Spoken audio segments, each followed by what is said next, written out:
Well, hello there. I go by Mr. Tilbury, and if you watched my video ranking the expansions of World of Warcraft, you may have caught me saying this, go out of their way to ruin entirely the great Jaina Proudmoore, before quickly saying this.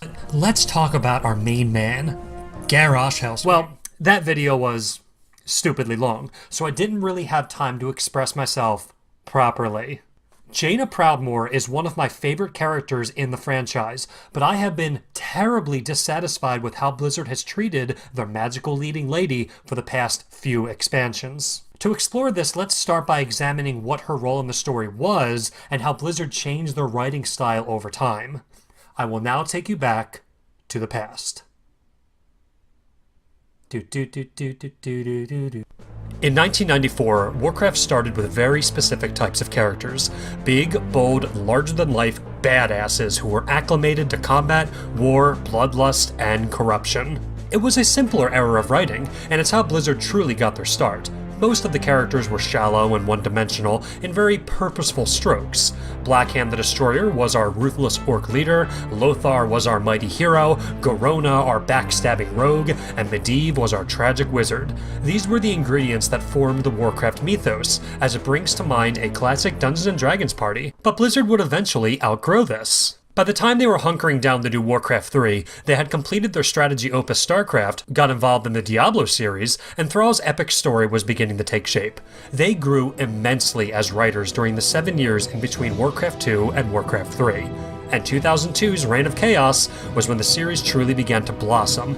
Many of the best characters in the series began there, such as Arthas and Illidan, two of Blizzard's most incredibly interesting and tragic characters, as well as Sylvanas, Cairn Bloodhoof, Archimonde, Kel'Thuzad, Tyrande, Malfurion, rewriting and redeeming Grom Hellscream, and Medivh, and Jaina.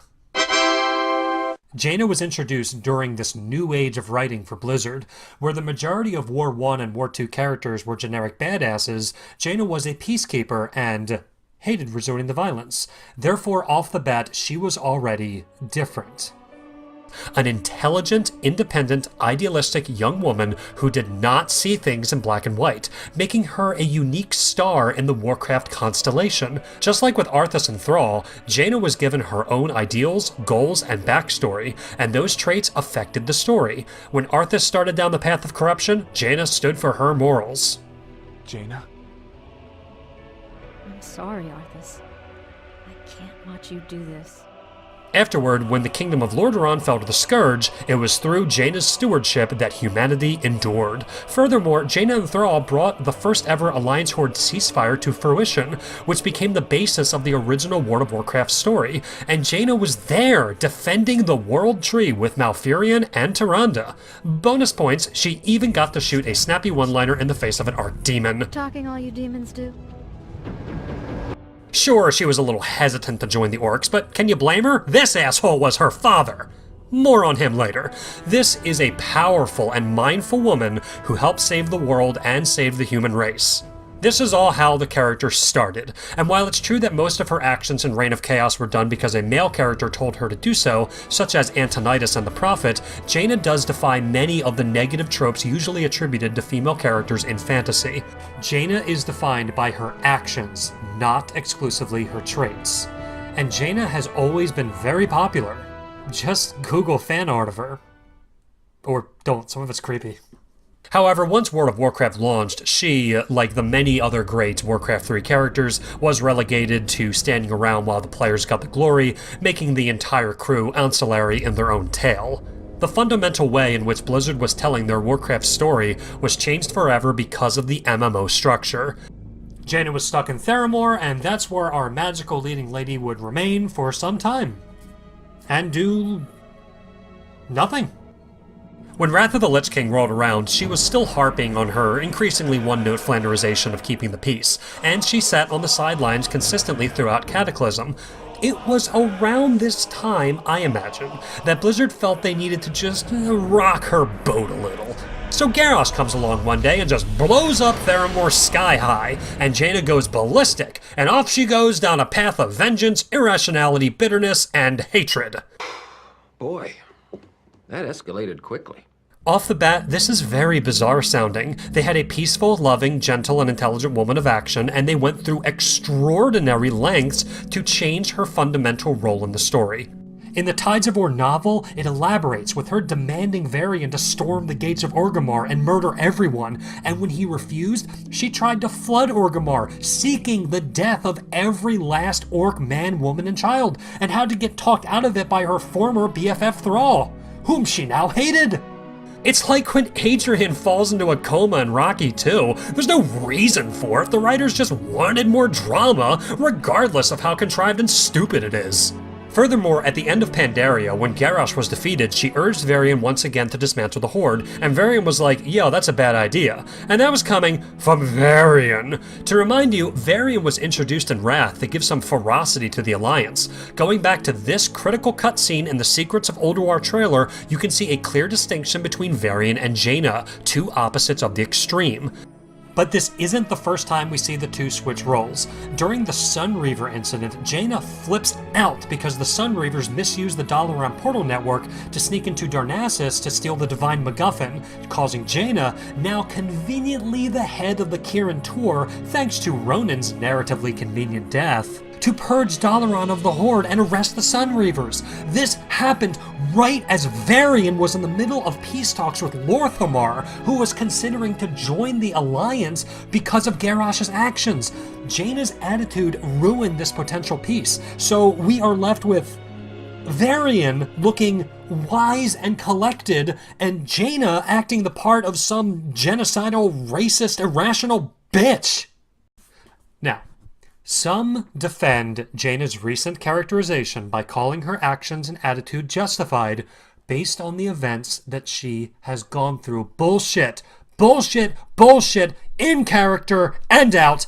And here's why. Oh, shit. The reason Jaina changed her opinion on orcs was because Garrosh bombed Theramore, and the reason she was pissed at Thrall was because he made Garrosh the war chief. But let's look at what this actually means for her character. By choosing this path of development in the way that they did, they made Jaina naive and childish. I mean, that really got out of hand fast. For example, turns out 99% of the global population of Muslims condemn the actions of ISIS because, believe it or not, the Islamic religion is not 100% full of murderous psychopaths. Therefore, if a Muslim bombed my town tomorrow, it would be irrational to conclude, based on that event, that all Muslims are evil. Since Jaina went from accepting peace with the orcs to hating orcs in a single incident, this means that her open-mindedness during Warcraft 3 was born out of naivete. Otherwise, it would never have swung to the opposite extreme so easily. Similarly, while scapegoating is common when dealing with PTSD, which is what I think Blizzard is trying to lobby, her feral decision to flood Orgrimmar is actually not where I see the problem.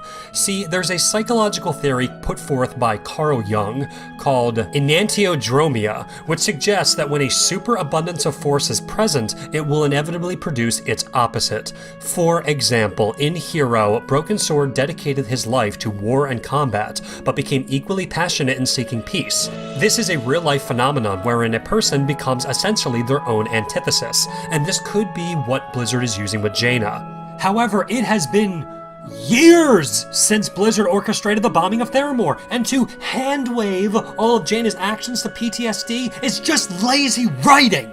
Blizzard clearly had no idea what to do with the original Jaina, so they abruptly rewrote her character in the opposite extreme of her existing traits, and I've gone nowhere with it.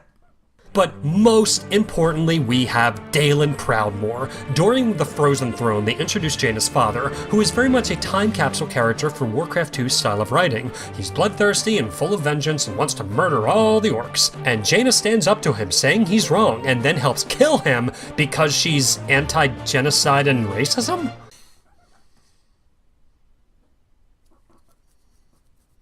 Because Jaina overthrows Dalen, it stands to reason that this was meant to contrast her primary character trait with its opposite extreme. Jaina rejected her father's dogma of war absolute, so her current characterization is not a step forward, but a regression.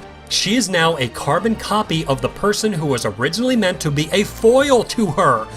And no, this was not foreshadowing. It's just bad writing. And worse, they gave chunks of Jaina's old personality to Anduin Wern instead of just promoting Jaina to leading the Alliance, or at least serving as a counselor.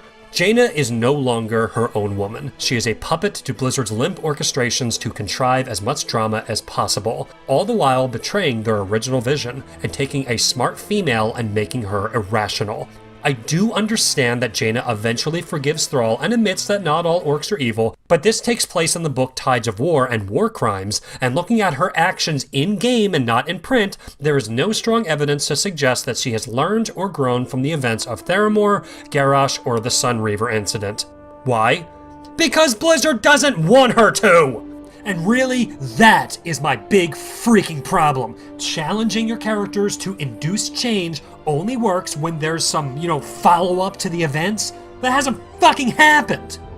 Jaina is still a mopey, overreactive bitch who hates the Horde for reasons that are no longer relevant, or in Legion's case, misinformation. Just like with so many of the things in Cataclysm and Pandaria, this is yet another plotline that they started but didn't finish. And sadly, since Blizzard has left us with such colossal gaps in her character development, some fans have suggested that the old gods have corrupted her, or that she's a dreadlord, or a whole bunch of other weak-ass explanations. The simple truth is that Blizzard fucked up. They had a great character, and they fucked it up. Completing her arc at this point will require a climax as contrived as the one that started her drama in the first place, because they have put the poor girl through more hell than she has ever deserved. Again and again, they put Jaina through trauma, and they just abandon her. Plus, the only time Jaina was actually involved in WoW's plot, besides a few moments in Wrath, was during Mists of Pandaria.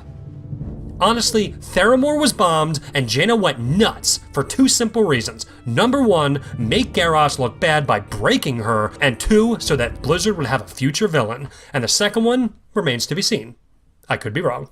So to wrap this up, I am sincerely disappointed that Blizzard went to such lengths to change their character, and dropping her from Legion to skulk in the corner over her melodrama has done her no favors. At one time, she was the best written female character in Warcraft, but now she is a slave to Blizzard's machinations, and the de facto warmonger of the Alliance. Can she be salvaged?